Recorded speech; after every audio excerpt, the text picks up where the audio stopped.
नमस्कार मित्रांनो, welcome to maybe stories. मित्रांनो, आपल्याकडे दत्त महाराजांच्या किंवा नृसिंह सरस्वतींच्या किंवा श्रीपाद श्रीवल्लभांच्या वेगवेगळ्या पादुका आहेत. तर त्यातल्या एक पादुका म्हणजे गाणगापूरमधल्या निर्गुण पादुका.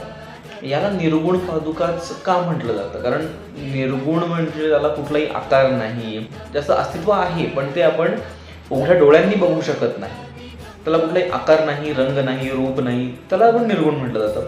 पण या पादुका दिसतात, स्टील याला निर्गुण का म्हटलं जातं? कारण या पादुकांना बाकी ठिकाणी असलेल्या पादुकांसारखा पावलाचा आकार नाही. अधिक या पादुका नक्की कसल्या बनलेल्या आहेत? म्हणजे या पाषाणाच्या आहेत, या स्फटिकाच्या आहेत, लाकडाच्या आहेत, कापडाच्या आहेत, हे कोणालाही माहिती नाही आहे या पादुका कसल्या आहेत.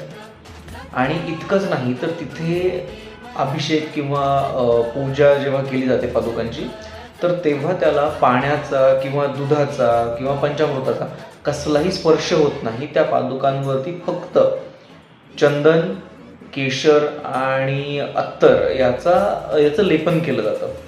त्यामुळे या पादुका नक्की आहेत कसल्या हे कोणालाही माहिती नाही.